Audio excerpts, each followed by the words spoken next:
Hi guys, welcome to the Hidden Gems of Toco. I am your host Nelly B, and we are at the beautiful Anise Resort and Spa in Big Bay, San Souci. And to my left is the lovely Neville Peters, son of the soil. So thank you so much Most for welcome. being here with us. So, off the bat, who is Neville Peters? Well, Neville Peters is the son of the late Mr. and Mrs. Peters. That happens to be me.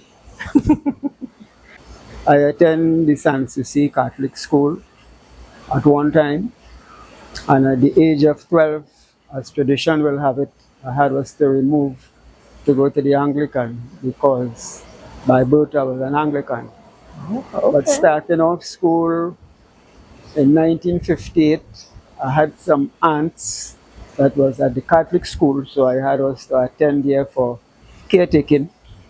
And then at the age of 12, as I said, I had us to go down to the Anglican school. There is where I took my little education.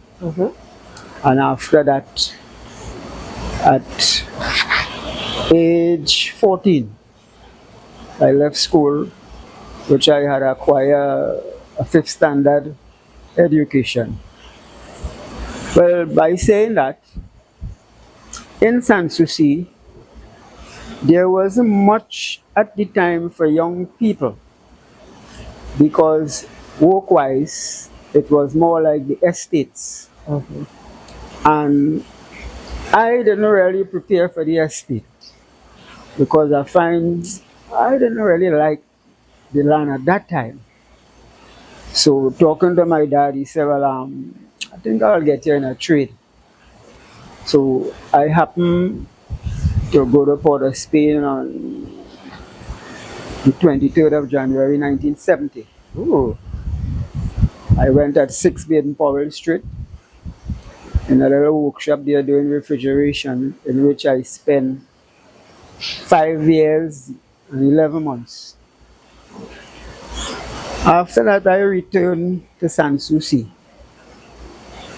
And the very said land that I didn't really want to go to is what I chose then. Because having that experience in Port of Spain, there was a lot of things that I wasn't seeing like it coming my way. One of them is like having your own home, having a piece of land, and it was affordable to me at that time. So coming back to Toco, and San Souci to be exact, it was like a dream come true because I happened to purchase a 6-acre piece of land, and then I start having the passion now for the land. Right. Started planting up and stuff like that. We had that freedom in which you can even sleep with your doors open for that matter. Because at that time, people had the love. And you know, as there's a saying that it took a village to raise a child. So everybody will look out for each other. My dad had those pirogue boats. I used to do a little fishing. And I born and meet him with gun in the house, legal. And I started doing some hunting, the animals and these things. But that was for like sport. But while it was for like sport, it have like the lap and those type of animal will sell for a good sum of cash. So that was also tempting. So I started doing it on a regular basis. Well, after that, I should say, family start coming in because my eyes start seeing girls. Then I start making choices. And there it is. I start having a family. So I told him one night, I said, Dad, I want to have a little chat with you. He said, all right. So when he came and said, I want to get married and things. He said, you want to get married? I said, yeah. He said, boy, you feel you're taking a bite that you could chew. I said, well, Dad, you know, it might be now or never. Mm. Well, how it is? He said, all right. He said, I'm going to tell you three things in life. He said, when hunger comes in the front door, love will jump through the back door. He said, who eat the beef, let them suck the bone. He said, the quicker you drink your cup of tea, the faster you will get to the dregs. He said, you understand that? I said, yes, Dad. He said, well, all right. Since as you understand that, we're going to see that you get married and stuff like that. Here it is. Come and get married. And at that time, I happened to be the father of 8 children. Oh, wow. 5 boys and 3 girls. And then for the past years, I happened to lose a boy. So that leaves me with 4 boys and 3 girls. So being in San Souci, that freedom that we have, with the type of upbringing, you find you could fit in quite easily without being attached to like violence and all these things. Mm. You understand? Mm-hmm. So you find it make it easier for you to live and to live quite calm and peaceful and like that, because today we are seeing our society lacking these things. And I could say for my age now, at 70, going on 71, I could say with my upbringing have me very cool and polite. We normally used to have fish in abundance. Mm-hmm. And if you happen to buy it, was small money. Although at that time everything was rather small. Because I could remember on the estates, and that was mainly like cocoa, Mm-hmm. the men used to be getting $1.92 per day, while the women will be working for 156. So that alone is to show you how it was like at that time. Well, my field of sport, I always had like cricket. So you find like the West Indies team had men like Garfield Sobers, Rohan Kanhai, Simonos, and these guys. You wanted to play like those men. But I could remember the first opportunity I got to go to the Oval to see professional cricket. My father made me an offer. We were playing Grand Riviere RC School at San Souci. He said, Neville, if you make 25 runs, I'll buy you a store bat. And I'll take you to see cricket in the Oval. Well, that was a big honor. I really made the 25 runs, happened to get my store bat, and went to the Oval.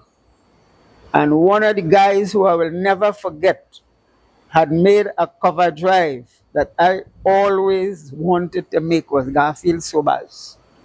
And why I always wanted to make that, he bat left-handed as myself. So that put the icing on the cake. And I used to bat pretty okay. So sports is what will bring the village together. Because like on a Sunday, when it have cricket match, is the whole village will come out. And then now it had some of the women who will make things like pone, tat, Bajan, and all these things that we're not seeing anymore. And those things was very tasty at times. Another thing, we had snowball. Snowball was replaced with snow cone. But that guava syrup at that time was unique. I could remember the landlord for this land here, this Boeing land, by the estate house had a lot of guavas, and that was free. The season like now that you have guavas, you can go and pick up for free.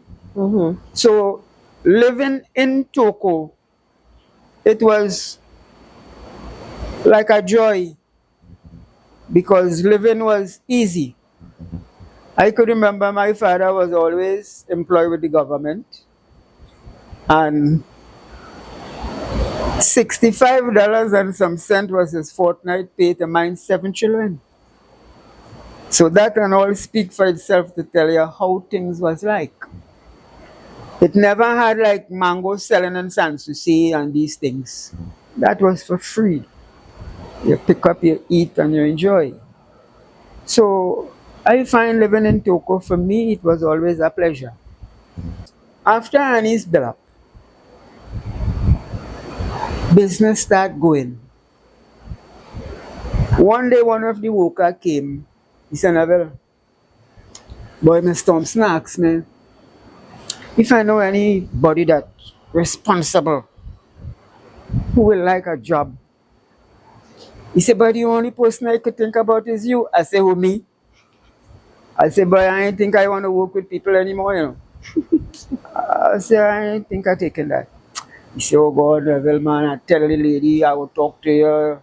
She said, he's a nice fella, he may take the job. She said, well, talk to him. I said, Roy, let me tell you this. The only reason why I will take this job, I said, I have a garden at present and the produce is young.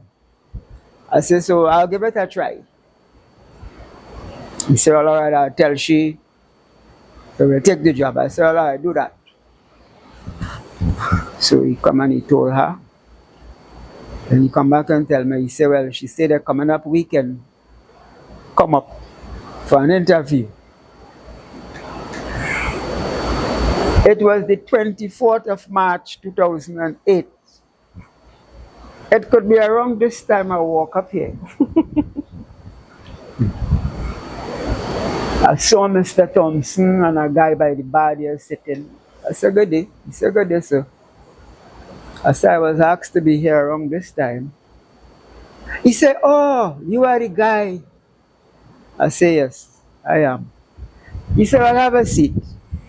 He had some seat on this side here. I sat down there. And within 10 minutes, Mrs. Thompson came out with another guy. His name was Robert. And Robert said, oh, you is the fella who's supposed to come for the interview? I say, yes. And they start interviewing me. And at one time, Mrs. Thompson closed off her books. And Robert said to me, he said, you know how long we waiting for a man like you to come? He said, you is the person for the job. I said, Mr. Robert, right now, let me tell you the truth. I'm doing a lot of foreman with URP on the beach. He said, what time you just finish work? I say, all after 11. He said, come up around that time. It's quite all right. So when I came up that day, he said, Neville, let's go up to the conference. He said, I have some toilet holders and thing. I want to put it up.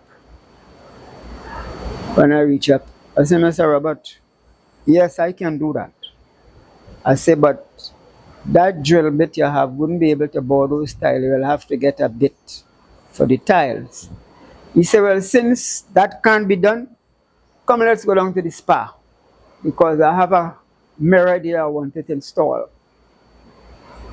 He told me just how we want it, and I put it just how we want it. He said, that is what I want, man. He said, you are the man for the job. All right. I start looking around the building. I said, these people are some smart people, you know. Everything I watch in here, that's put right into place. Because I'm watching how the pool lay off and everything. I said, this place unique. Well, at that time, it had a guy I met called Fred. At lunchtime, we sat down right here. I said, Fred, I want to tell you something. I said, this place have a lot of gold to shine, you know. I said, but I older than you. I may not stay long. I said, but don't leave. I said, this is a nice place. Well, the part I want to give is Mr. Eldon Thompson. I think I should say he is the founder of here, because he gave me a whole lecture one Sunday morning how we happened to get this place. And I don't think I want to go into that part, because I hold that part very close to my heart, because it was very touching. But however, I must give him credit for the time I spent at Anise, because one Christmas he bought a little piglet, well seasoned and everything. He said, Neville, I want you to roast this pig for me. I said, Mr. Thompson, roast this pig? I said, I never roast a pig in my life. He said, nah, you could roast the pig, don't worry. So he fixed up everything. And when he was leaving, he said, Neville, listen, your name is Neville, not Bernard. Eh? He said, I don't want my pig to burn. I said, okay, Mr. Thompson. So the operation had a wheel like, and I turned into suit. But I started getting a joy into it, because it moving smooth. So after that, when he come and he test it, he said, perfect, man. He said, you want to burn it? Perfect. He said, all right, Neville, I'll tell you something. He said, you see you? It have people will come and go. He said, but you belongs to here. And roasting the pig was one part. One Saturday, he called me, he said, this evening, we will barbecue. I said, barbecue? He said, yes, you will barbecue this evening. It's all right. But while he used to be barbecuing, I will pass around and glimpse what he's doing. So I used to watch how he operating and stuff like that. But I used to really light up the pit and thing for him, because I wasn't directly aggressive in pushing, but I will observe. Right. Because at one time he used to call me the Mako. So with that now, I start developing a love for it. I do the maintaining of this place for actually over 10 years. And as everything else, I still will like to hear if management will say at any time, Neville wasn't a good worker. Neville had no discipline. Neville was this, Neville was that. I could remember the last Christmas I spent here. Krista bought me a lovely present. And what made me feel so good, she said, Neville, I was looking through the dictionary to find a word that could correspond with you, and I couldn't find one. She said, Neville, it's hard to not having you here, but the time comes that all of us just have to go. But I enjoy working at Anise. One of the reasons is, in San Souci, with all the freedom, all the freeness, we never had a business of this magnitude. So this, I took all the honors and everything to have this place to perfection. And it gives me a feeling of belonging. Because when people come to Anise, one of the questions they will ask, who does have this place like this? Yes. And everybody will point, look at me. especially one of my co-worker called Margaret. And up to this very moment, well, I should say I never leave Anise really, you know, because every so often I will be called to do something. Right. But it make me who I am today too, because the type of people you meet. I had the privilege to meet the Prime Minister and to see the previous president. That is an honor. In San Souci, we never had that. So to say it all, I like the honor to always be at Anise to say something to the young people, because I will always like Anise to be in this position.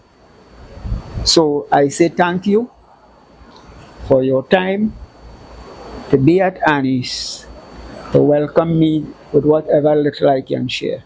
I should say thank you for your time So and I for thank sitting you with us very much. and sharing your amazing stories with us, because at the end of the day, Hidden Gems isn't just about the place, it's about the people. So True. thank you so much for being Most a part welcome. of this. And I have to give you a special honor for being a Peters. I will take it. I will take it. I will take it.